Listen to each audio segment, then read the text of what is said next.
ระเจ้าอเล็กซานเดอร์มหาราชเป็นราชานักรบไร้พ่ายผู้ยิ่งใหญ่ในประวัติศาสตร์ชื่อดังก้องโลกกองกำลังมาซิดอนหรือมาซิโดเนียภายใต้การนำของพระองค์ก็แข็งแกร่งไร้เทียมทานสามารถพิชิตดินแดนนำชัยชนะมาได้อย่างมากมายแต่ทราบหรือไม่ว่ารากฐานที่ช่วยส่งเสริมให้อเล็กซานเดอร์กลายเป็นมหาราชได้เช่นนี้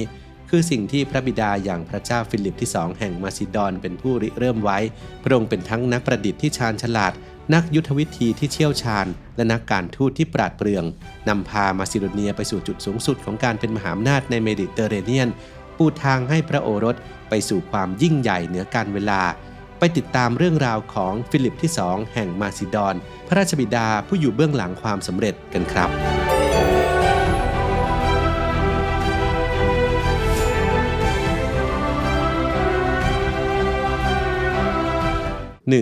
เจ้าชายที่ไม่ได้ถูกกำหนดให้เป็นรัชทายาท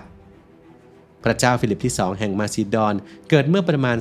382ปีก่อนคริสตกาลเป็นโอรสลำดับที่3ของพระเจ้าอามินทัสที่3แห่งมาซิดอนทรงใช้ชีวิตในช่วงวัยเยาว์ในฐานะองค์ชายที่ไม่ได้ถูกกำหนดให้เป็นรัชทายาทต่างจากพระเจ้าอเล็กซานเดอร์ที่2แห่งมาซิดอนพี่ชายคนโตที่ถูกกำหนดให้สืบราชบัลลังก์ต่อจากบิดาต่อมาอเล็กซานเดอร์ที่2ถูกลอบปลงพระชนส่วนฟิลิปก็ถูกส่งไปเป็นตัวประกันทางการทูตโดยเริ่มแรกถูกส่งไปที่อาณาจักรอิลิเรียบนชายฝั่งทะเลแอดริยาติกก่อนจะถูกส่งไปยังเมืองทีฟส์ที่ได้เรียนรู้ศาสตร์ต่างๆจากเอปามิโนนดัสขุนพลชาวทีฟส์ผู้เป็นตำนานซึ่งล้วนเป็นบทเรียนสำคัญที่สร้างความเปลี่ยนแปลงให้แก่ดินแดนกรีกมาซิโดเนียและโลกในอนาคตฟิลิปเดินทางกลับมาซิโดเนียช่วงรัชสมัยของพระเจ้าเปอร์ดิคัสที่3แห่งมาซิดอนพี่ชายคนรองที่ได้ขึ้นครองราชย์เป็นกษัตริย์ซึ่งเปอร์ดิคัสไว้วางใจฟิลิปและแต่งตั้งให้เป็นผู้สำเร็จราชการแทนลูกชายคืออามินทัสที่4ขณะออกไปทำศึกสงครามจนกระทั่งปี359ก่อนคริสตกาลเปอร์ดิคัสถูกสังหารในการต่อสู้กับบาดิลิสผู้ปกครองชาวอิลลิเรียฟิลิปจึงกลายเป็นผู้สำเร็จราชการแทนหลานชายพร้อมกับแอบกีดกันอามินทัสที่4อย่างเงียบๆเพื่อสร้างขุมอำนาจของตนเอง 2. ริเริ่มนวัตกรรมอาวุธใหม่ๆในกองทัพช่วงเวลาที่อยู่ภายใต้การปกครองของพระเจ้าเปอร์ดิคัสที่3พี่ชายคนรองฟิลิปได้ฝึกฝนทักษะทางทหารรวมทั้งปฏิรูปกองทัพใช้ยุทธวิธีหลายอย่างเพื่อปูทางไปสู่ความรุ่งโรจน์ของมาซิโดเนียโดยหนึ่งในการเปลี่ยนแปลงที่สำคัญที่สุดคือการแนะนำให้ทหารมาซิโดเนียรู้จักกับหอกซาลิซ่าซึ่งเป็นหอกที่มีความยาวประมาณ 5-7 เมตรหรือเป็น2เท่าของหอกแบบเดิมซึ่งเท่ากับเป็นการเพิ่มระยะห่างระหว่างทหารกับอาวุธของศัตรูและเพิ่มระยะโจมตีในคราวเดียวนอกจากนี้ยังสามารถจัดขบวนทัพในลักษณะที่ตั้งหอกหลายชั้นเพื่อไม่ให้ศัตรูสามารถทะลุผ่านไปได้ฟิลิปยังปฏิรูปทหารม้าด้วยการตั้งกองทหารม้าคอมพาเนียนหรือกองทหารม้าเฮไตรอยซึ่งเป็นกองกำลังทหารม้าหุ้มเกราะชั้นยอดที่ประกอบไปด้วยทหารระดับหัวกะทิและกษัตริย์จะเป็นผู้นำกองกำลังด้วยตนเอง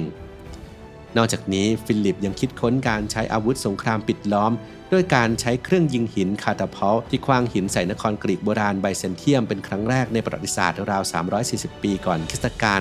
รวมถึงการใช้หอคอยจักรกลเคลื่อนที่เครื่องกระทุ้งและเครื่องยิงบาลิสต้ายุคแรกที่เรียกว่าออกซิเบลิสซึ่งภายหลังอเล็กซานเดอร์มหาราชก็นำอาวุธเหล่านี้มาใช้ในการพิชิตดินแดนต่างๆด้วยเช่นกัน 3. สงครามใหญ่ครั้งแรกและการแต่งงานทางการเมือง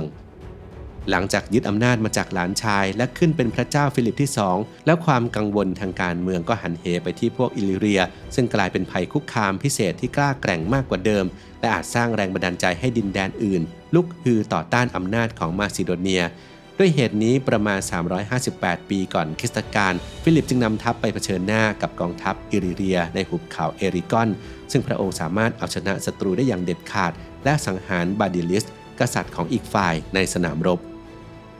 นอกเหนือจากความเฉียบแหลมทางทหารแล้วฟิลิปยังเล็งเห็นถึงประโยชน์จากการแต่งงานทางการเมืองด้วยพระองค์ทำให้ชาวอิลลิเรียเชื่อฟังด้วยการแต่งงานกับเจ้าหญิงอุดาตาแห่งอิลลิเรียควบคุมเอลิเมียด้วยการแต่งงานกับเจ้าหญิงฟิลลาแห่งเอลิเมียรวมถึงการแต่งงานกับเจ้าหญิงโอลิมปิอัสแห่งเอพิรุสมารดาผู้ให้กำเนิดโอรสนามว่าอเล็กซานเดอร์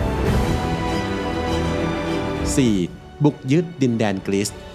พระเจ้าฟิลิปที่2ยังคงขยายอาณาจักรต่อไปในดินแดนกรีซเป็นเหตุให้เกิดความขัดแย้งกับเอเธนส์เป็นระยะกินเวลายาวนานถึง10ปี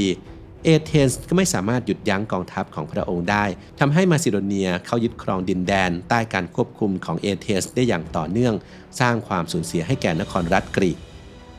ช่วง356ปีก่อนคริสตกาลฟิลิปก็ถูกลากเข้าสู่สงครามศักดิ์สิทธิ์ครั้งที่3ในฐานะพันธมิตรของทีฟส์เพื่อต่อต้านชาวโฟซิสแม้ช่วงแรกจะประสบความสำเร็จแต่ภายหลังกลับพ่ายแพ้พระเจ้าฟิลิปที่2จึงกลับมาแก้แค้นได้สำเร็จในสมรภูมิทุ่งโครคัสในอีก3ปีให้หลังซึ่งพระองค์สังหารและจับกุมชาวโฟซิสได้เกือบ 10,000 คนชัยชนะครั้งนั้นส่งผลให้ฟิลิปสามารถควบคุมเมืองในกรีซได้อย่างมีประสิทธิภาพมากขึ้น 5. เลี้ยงดูอเล็กซานเดอร์อย่างใกล้ชิดและไว้วางใจท่ามกลางความสำเร็จทางทหารและการทูตพระเจ้าฟิลิปที่2ยังคงสละเวลามามีส่วนร่วมในชีวิตของลูกชายโดยจะปรากฏเป็นเกร็ดเล็กเกร็ดน้อยในเรื่องราวชีวิตของอเล็กซานเดอร์มหาราชทั้งที่เป็นเรื่องจริงและแต่งปะปนกันไปยกตัวอย่างเช่นครั้งที่พระเจ้าฟิลิปที่2ไม่สามารถทำให้ม้าบิลเซฟาลัสเชื่องลงได้แต่อเล็กซานเดอร์สามารถทำได้และทำให้บิลเซฟาลัสกลายเป็นม้าคู่ใจที่ภักดีต่ออเล็กซานเดอร์ในเวลาต่อมาอเล็กซานเดอร์ยังได้รับความไว้วางใจให้ต้อนรับเอกอัครราชทูตเปอร์เซียในขณะที่ฟิลิปไม่อยู่ที่ราชสำนักในอีกกรณีหนึ่งฟิลิปได้มอบหมายให้อเล็กซานเดอร์วัย16ปีเป็นผู้สำเร็จราชการแทนพระองค์ในขณะที่พระบิดาออกไปทำศึกซึ่งระหว่างนั้นเจ้าชายอเล็กซานเดอร์ก็สามารถปรับกบฏในดินแดนมาซิโดเนียได้สำเร็จพระเจ้าฟิลิปที่2ได้ปูทางสู่ความสำเร็จอันยิ่งใหญ่ให้แก่พระโอรสซึ่งรวมถึงการจัดให้อริสโตเติลมาเป็นอาจารย์ส่วนตัวของอเล็กซานเดอร์แสดงให้เห็นอย่างชัดเจนว่าทรงต้องการให้อเล็กซานเดอร์ได้รับการศึกษาที่ดีที่สุดเท่าที่จะเป็นไปได้ 6. ขยายดินแดนได้กว้างไกลและมั่นคงกว่าเดิมตั้งแต่ปลายทศวรรษที่350ถึง340ปีก่อนคริสตกาลพระเจ้าฟิลิปที่2มีส่วนร่วมในการทำสงครามขยายดินแดนมากมายจึงสามารถขยายอาณาจักรให้ใหญ่ขึ้นเป็น2เท่าและยึดครองไว้ได้อย่างมั่นคงมากกว่าแต่ก่อนขณะเดียวกันก็หันไปใช้วิธีทางการทูตกับกรีซเพื่อเพิ่มอำนาจตนเองอย่างช้าๆโดยบังคับให้เอเธนส์ยอมรับสันติภาพระหว่างกันซึ่งบทบาทของพระองค์ในกิจการบ้านเมืองกรีซทำให้ทรงเข้าเป็นหนึ่งในสมาชิกของแอมฟิกไทโอนิกลีกหรือสมาพันธ์ที่ประกอบด้วยรัฐต่างๆในบริเวณกรีกตอนกลางเพื่อวัตถุประสงค์ทางศาสนาและการเมืองซึ่งเป็นเครื่องบ่งชี้ถึงตำแหน่งสำคัญของพระองค์ในภูมิภาคนี้ได้เป็นอย่างดี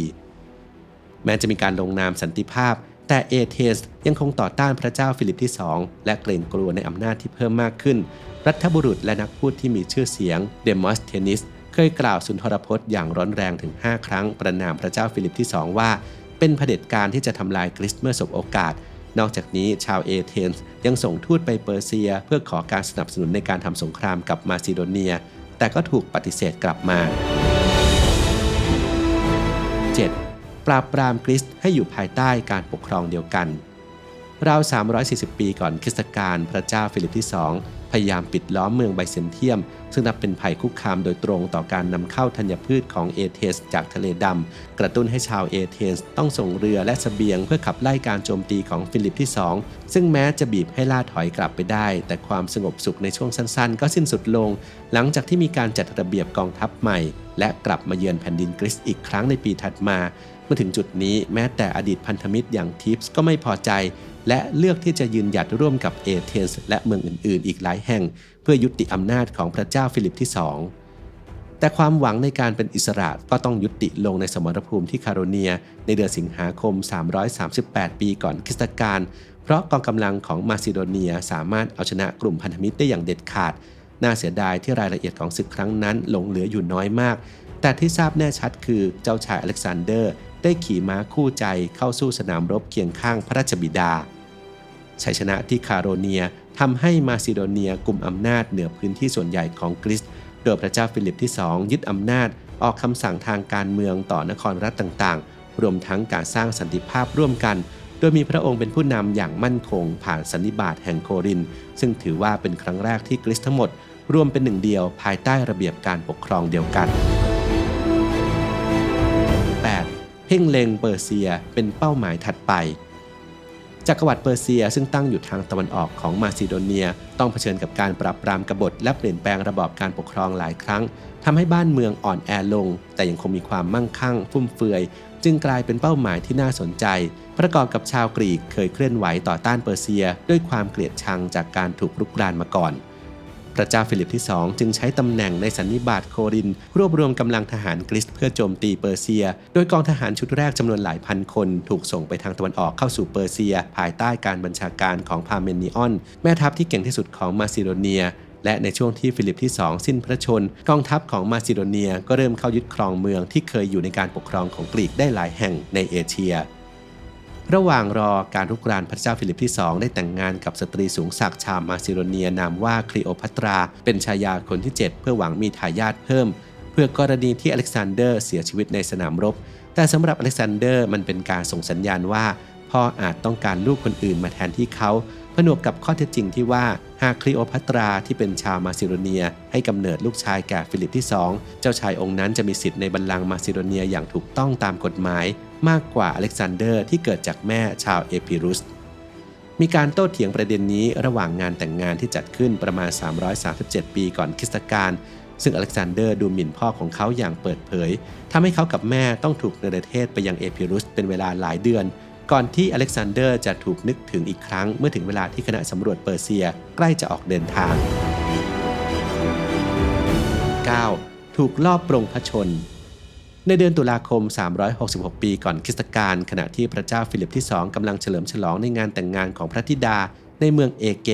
องครักษ์ชื่อพอเซนิอัสก็แทงพระองค์ด้วยมีดสั้นทำให้ล้มลงและเสียชีวิตทันทีฝ่ายมือสังหารก็ถูกทหารฆ่าทิ้งทันทีหลังจากนั้นอเล็กซานเดอร์ก็ขึ้นครองราชบัลลังก์สืบต่อความคิดเห็นเกี่ยวกับแรงจูงใจและผู้ที่เกี่ยวข้องในเหตุลอบปรงพระชนนี้มีด้วยกันหลายทฤษฎีโดยอริสโตเติลมองว่าการกระทำอุกอาจดังกล่าวเกิดจากความขัดแย้งระหว่างพอเซนิอัสกับข้าราชบริพารอีกคนหนึ่งซึ่งพระเจ้าฟิลิปที่2ยุติปัญหาได้ไม่เป็นที่พอใจของมือสังหารส่วนคนอื่นๆมองว่าอเล็กซานเดอร์กับแม่เป็นผู้อยู่เบื้องหลังโดยโอลิมปิอัสพระมารดาของอเล็กซานเดอร์คือผู้จุดไฟแห่งความโกรธแค้นให้องครักษ์สังหารกษัตริย์ของตนเองผนวกกับความจริงที่ว่าพระนางถูกเนรเทศยิ่งหนุนให้มีแรงจูงใจมากมายที่จะเกลียดชังพระเจ้าฟิลิปที่2และพยายามเร่งให้โอรสขึ้นเป็นใหญ่เร็วขึ้นส่วนอเล็กซานเดอร์แม้จะไม่ได้ร่วมวางแผนหรือสั่งการลอบสังหารแต่ก็อาจรับรู้แผนการนี้และเลือกที่จะไม่ขัดขวาง